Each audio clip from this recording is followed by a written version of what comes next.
네, 안녕하십니까. 2022년 11월 4일 마감 시간 내드리겠습니다. 오늘은 지금 제가 읽고 있는 잘 살아라. 그게 최고의 복수다. 권민창 지음. 네, 마인드셋 출판사네요. 이 마인드를 이렇게 다잡는 그런 출판사인 것 같습니다. 오늘 시작하면서 좀 좋은 글귀 하나 얘기 드리면서 시작하도록 하겠습니다. 실패를 두려워 말고 배움을 항상 곁에 두고 신뢰를 잃지 않기 위해 노력하자. 정말 모든 사람들에게 해당되는 얘기인 것 같습니다. 지금 제 방송을 보고 계신 분도 마찬가지고 저도 마찬가지고 실패를 두려워하면 안 되죠. 실패는 당연한 것입니다. 아마 죽기 전까지 한 100가지 이상 더 실패를 하지 않을까 저는 그렇게 생각하고 있고요. 배움은 항상 곁에 두어야 됩니다. 책 항상 주변 사람들, 동생들, 선배 형님들 늘 배움의 자세로 대하면 좋을 것 같습니다. 신뢰를 잃지 않기 위해 노력하라. 작은 약속이라도요. 최대한 지킬 수 있도록 열심히 노력을 해야겠죠. 그런 작은 약속 하나하나들이 모여서 신뢰를 만들지 않을까. 무심코 그래 알았어 약속할게 했는데 그런 것들이 지켜지지 않으면 신뢰를 잃을 수도 있겠다라는 생각을 많이 가졌습니다. 자, 근데 살다 보면 이 모든 것들이 쉽지는 않은 것 같습니다. 실패는 두렵고요. 배우기는 싫고 그냥 감히 하늘에서 툭 떨어졌으면 좋겠고 뭐 신뢰를 잃지 않으려고 열심히 노력은 하고 있으나 신뢰를 계속 잃는 케이스가 많이 생기는 것 같습니다. 그것이 인생인 것 같습니다. 그러므로 우리는 계속 노력해서 3년 뒤에 5년 뒤에 10년 뒤에 새로운 더 나은 나를 만들어야겠죠. 자, 그런 의미에서 이제 한번 주시장을 좀 보겠습니다. 오늘 주시장은 이제 가장 큰 이슈는 홍콩 시장입니다. 홍콩 시장이 강한 기술적 반등이 나왔네요. 최근에 낙인 사태도 막 일어나고 있고 좀 굉장히 안 좋은 흐름이 있었는데 중국 시장도 살아나고 좀 반등이 나오고 있습니다. 국제유가도 반등이 나왔고 어제 글로벌 시장을 전체적으로 한번 쑥 훑어봤는데 이런 어떤 시장의 변화들을 계속 면밀히 점검을 해야 될 것 같습니다. 원달러 환율도 금리를 올렸음에도 불구하고 여기서 추가적으로 1,400원대에서 치고 나가지 못하고 그냥 계속 있는 이런 모습, 이런 것들도 계속 지켜봐야겠죠. 예. 홍콩 시장. 그 다음에 일본 시장은 또 의외로 또 지지부진하고요. 베트남이 좀 약간 또 왔다 갔다 하고 있습니다. 네. 일단 글로벌 시장은 간단하게 좀 체크하고요. 그 다음에 최근에 제가 가장 많이 얘기 드리는 단어 중에 하나가 이제 공매도와 숏커버링입니다.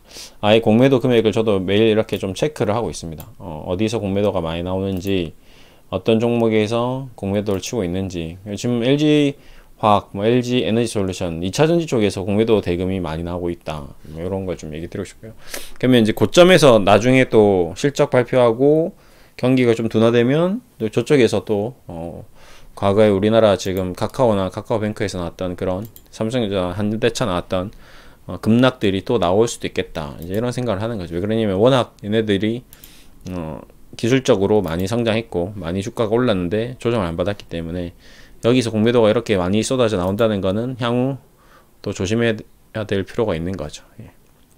야, KTNG가 9만원까지 갔네요. 네. 예, 아직까지 시장이 어디로 가야 되는지 좀 방향성을 정확하게 못 잡은 것 같긴 합니다. 이런 게 올라가면요. 삼성전자. 예, 삼성전자도 공매도가 좀 많이 나오고 있죠. 이런 것들을 계속 좀 체크를 해야 될 것 같습니다. 그리고 기술주에서 숏커버링이 좀 나오고 있는 것들. NC소프트 같은 경우 이제 일목균표 선행스팽을 완전히 돌파하고 나오고 있네요. 바닥에서 치고 나온 종목들, 카카오뱅크, 카카오페이들도 이제 마이너스 80%, 85% 하던 종목들이 이제 70%대로 좀 회복하는 것 같고요. 요런 데서 이제 뭔가 숏커버링이 이제 그동안 수없이 쳐놨던 이제 공매도 자금들이 한 번에 살 수는 없거든요. 그렇죠? 예. 근데 갚긴 갚아야 됩니다. 갚아야지 수익 확정을 하는 거거든요. 조금이라도 빨리 사서 갚는 게 얘네들한테 이익인 거죠. 그렇죠. 2만원, 2만원, 3만원에 샀던 사람들은 지금 주위 4만원대 엄청난 공매도를 쳤던 외국인 기관 투자자, 헤지 펀드 매니저들은 지금 굉장히 주목하고 있을 겁니다. 이때도 뭐 20-30만 주씩 매일 때렸으니까요. 하루에 이게 쉽게 사들이기가 쉽지는 않을 겁니다. 카카오페이도 마찬가지고요. 그래서 가장 공매도가 많이 나는 종목은 카카오페이였죠. 카카오페이를 저도 좀 유심히 좀 보고 있었는데, 예, 기술적 반등이 강하게 나오네요. 제가 최근에 가장 많이 언급했던 종목들이 카카오페이, 카카오뱅크, 네, 이런 얘기를 좀 많이 드렸습니다.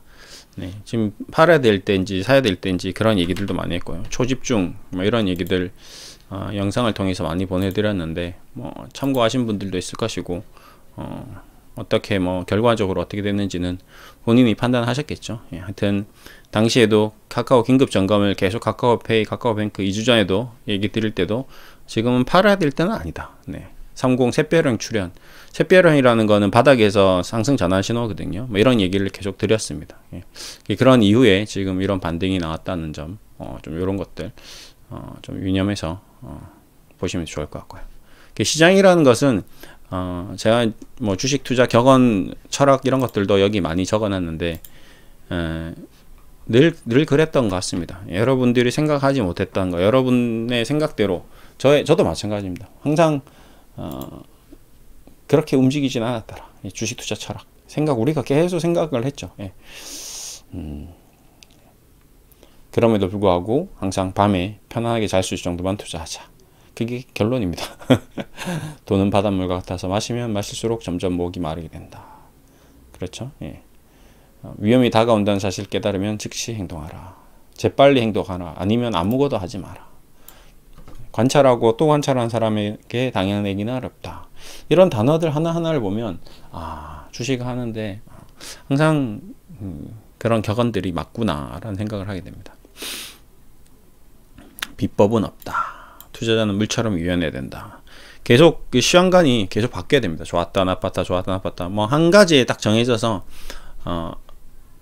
절대 하면 안 되고요. 그 다음에 최근에 뭐 주식 관련돼서 뭐 다양한 또 금융사기 얘기가 좀 많이 나오던데요.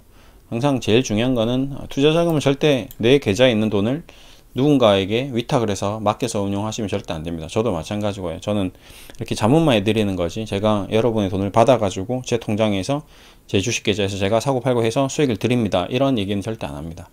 그래서 저 뭐 간혹 이제 뭐 이런 유튜버들 사칭하는 중국의 주식 해킹 뭐 피싱 업체들이 굉장히 많아요. 뭐 누구 유명한 사람들 뭐 저도 예전에 과거에 윤시영 이사 뭐 해가지고 누가 500만 원을 보냈는데 그 500만 원이 이제 자문비는 안 받고 그 500만 원을 2배 3배 만들어 주겠다. 그게 마치 저인 것처럼 이렇게 여러분 힘드니까 도와드리겠습니다. 공짜로 무료로 도와드리겠다고 해놓고는 받아서 그냥 그 해외 계좌 사이트에서 사라집니다. 제가 해외 주식 얘기를 많이 하다 보니까 해외 주식으로 자문을 해드린다고 막 그렇게 속이기도 한다고 하더라고요. 근데 저는 절대 해외 주식을 매수하고 매도하라고는 얘기 드리지 않습니다. 저는 순수하게 국내 주식만 지금 현재 자문을 하고 있고요. 예, 저는 절대 제가 대신 여러분의 돈을 받아서 위탁 매매하지 않고요. 소정의 자문비, 예, 뭐 거의 뭐 한 달 점심값도 안 되는 정도 수준의 자금을 받아서 제가 카톡방에서 지금 자문을 해드리고 있습니다. 뭐 주식 사고 파는 것들, 시황이라든지 뭐 다양한 것들, 예, 그렇게 하고 있지. 뭐 이렇게 대신 제가 매매를 해드린다거나 운용을 해드리지 않는다는 거 꼭 조심하시고요. 그 다음에 또 이제 오늘 많이 올라간 게 이제 아모레 퍼시픽이 좀 많이 올라갔죠. 예. 아모레 퍼시픽은 참 공매도가 많이 나왔던 종목 중에 하나입니다. 이렇게까지 공매도가 아예 한시적으로 제한됐었거든요. 하루 종일 그런 모습을 볼 때 이거는 진짜 이 아모레 퍼시픽이 나빠서 떨어졌다기보다는 그냥 공매도로 인해서 떨어진 게 아닐까 싶을 정도로 9만원대에서도 40% 이렇게 막 미친듯이 팔았습니다. 그때 제가 아모레 퍼시픽에 대해서 얘기 드렸던 것 중 하나가 이렇게 공매도를 때리는 이유는 여기서 제가 분명히 얘기 드렸습니다. 30만원 40만원 샀던 사람들이 손절을 하게끔 하기 위해서 그 얘기를 엄청 많이 드렸습니다. 네, 그래서 뭐 제 개인적으로 또 문자가 오셔가지고 이거 아모레 퍼시픽을 어떻게 해야 되냐 문의하신 분들도 종종 있었는데 제가 개인적으로는 상담을 해드릴 수 없습니다. 1:1 자문법 위반이기 때문에요. 대신에 제가 이제 이런 것들에 대해서 중간중간 커멘터리를 해드리겠다 뭐 이런 얘기를 했고 오히려 공부를 좀 더 해봐라, 이 회사에 대해서. 그러면 오히려 도움이 될 것이다. 장기적으로 이 화장품 산업이라는 자체가 사라지지는 않겠죠. 아모레가 지금 오래된 유구의 역사를 좀 가지고 있지 않겠습니까? 그래서 이제 그런 부분, 그래서 지금 제 생각에는 지금 최근에 공매도가 많이 나왔던 종목들 대부분의 모습을 봤을 때 고점에서 물려있던 개인 투자자들을 털어내기 위한 세력들의 농간질이었다, 작전이었다 라고 보는 것이 좀 더 맞는 말일 것 같습니다. 그러면 이제 제가 그 얘기 드리면서 하나 또 얘기 드렸던 게 이제 해외 주식의 쿠팡하고 최근에 많이 올라왔던 쪽이 뭐죠? 예, 보시면 기술주 나스닥에서 넷플릭스를 얘기를 좀 드렸습니다. 예, 정말 많이 떨어진 줄 알았는데 그런 종목들이 바닥에서 좀 올라왔다, 이런 것들이 지금 보시면 그래서 우리나라 증시도 좀 반등이 나오지 기술적 반등이 나오지 않겠는가. 넷플릭스 65%, 그 다음에 쿠팡이 어디 갔노? 예, 쿠팡이 바닥치고 90% 정도 올라오면서 카카오뱅크, 카카오페이도 완전히 희망을 놓지 마시라고. 여기서는 지금 손절할 때는 아니다. 어차피 지금 뭐 여기서 80%나 70%나 별반 차이 없으니까. 제가 얘기 드렸던 게 안 되면 자녀들한테 물려주면 된다. 어차피 카카오페이나 카카오뱅크는 우리가 장기적으로 가면 된다. 그리고 나중에 시간이 되면 뭐 두 가지 전략이 있는데, 하나는 절대적으로 내 계좌에 있는 주식에 더 추가로 매수하지 마시고 옆에 있는 계좌로 하나 더 사든지 계좌를 하나 더 오픈하든지, 아니면 자녀 이름으로 계좌를 만들어서 자녀에게 그런 종목들을 하나씩 사서 장기적으로 10년, 20년 한번 지켜보게 해봐라, 이런 얘기를 좀 드렸습니다.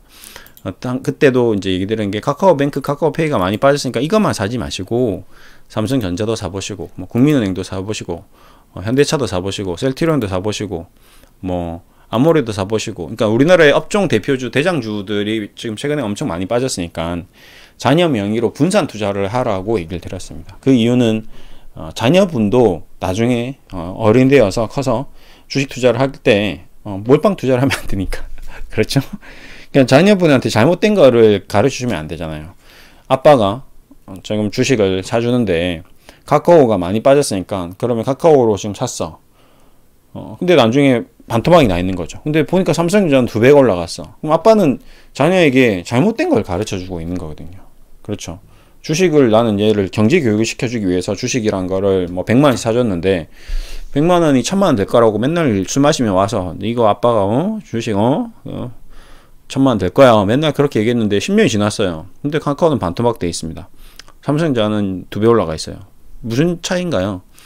삼성전자는 꾸준히 성장을 했고 카카오는 역성장을 해버린 거죠. 이미 주가가 고평가되어 있는 상태인 거죠.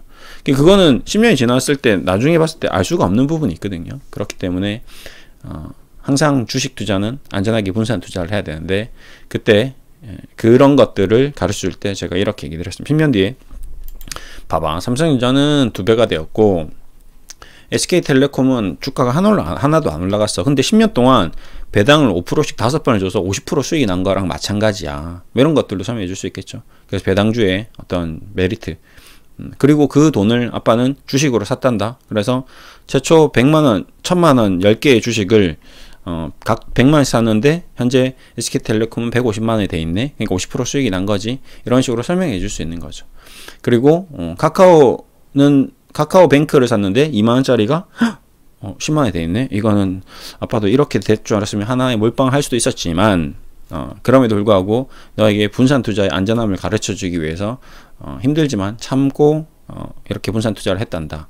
주식으로 돈을 많이 버는 것도 중요하지만 안전하게 투자를 하는 것이 더 중요한 원칙이기 때문에 너도 나중에 돈을 많이 모으게 되면 그렇게 안전하게 투자를 하길 바란다. 이런 설명을 해줄 수 있는 거죠. 네, 그런 차원에서 얘기 드린 겁니다. 뭐 근데 카카오뱅크가 2만원짜리가 10만원 된다는 보장도 없죠. 2만원으로 샀는데 또 반대로 HLB를 샀는데 HLB가 약이 나올 줄 알고 아빠는 리보세라립이 나올 거라고 생각하고 30만원 갈 거라고 생각했는데 아직 약이 안 나왔단다. 그래서 그대로네. 근데 또 셀트리온은 신약이 나와서 이게 30만원짜리가 더 이상 안 올라갈 줄 알았는데 300만원이 되었단다. 뭐 이런 식으로 전혀 예상치 못했던 일이 자녀가 어른이 되었을 때 자녀 명의로 계좌를 개설하고 수익률을 보여주는 거죠. 네. 그리고 자녀 명의로 주식을 계속 사주는 거죠. 그러면 증여도 될 수 있고요. 증여세에서도 회피될 수 있고, 그 1년에 증여 한도 내에서 세무사님하고 잘 얘기해서 네이버로 검색하시면 1년 세무 한도가 있을 겁니다. 그래서 자녀에게 아니면 뭐 배우자에게 뭐 이런 식으로 다른 사람 명의로 주식 계좌를 개설하는 것들도 도움이 될 수 있습니다. 근데 앞으로 이제 또 지금 기술적 반등이 나오고 있기 때문에 저의 개인적인 뷰는 이 기술적 반등을 이용해서 또 현금을 또 확보를 해야 된다고 저는 생각하고 있습니다. 그러니까 이게 완전 장기적인 전략은 아니고요. 네. 지금은 늘 얘기해드리지만 지금 당장 주식을 사는 거는 이제 전문가들이나 기술적으로 뭐 매매를 하는 사람들이나 기관 투자자들이나 이런 사람들이 많이 적극적으로 매매를 하고 있겠죠. 뭐 일반 개인 투자자들은 대부분 돈이 거의 없을 겁니다. 그래서 저는 오히려 주식을 하기 위한 돈을 만드는 작업을 하는 것이 좀 현명하지 않겠는가. 뭐 1년이든 2년이든. 근데 뭐 이자도 많이 올라가고 생활비도 없고 돈이 어디서 나오겠냐. 뭐 이런 얘기를 하실 수 있는데 사실 그것도 틀린 말은 아닌 것 같습니다. 뭐 이런 거 저런 거 다 따지면 제가 할 말이 없죠. 도무지 무슨 말을 해야 될지 모르겠습니다. 어쨌든 뭐 제 얘기에서 이제 해당 사항이 있으신 분들은 그 내용에 맞게끔 참고하셔가지고 하시면 될 것 같습니다. 제가 좀 다양한 어떤 유형으로 얘기를 좀 드리는 경향이 있으니까요.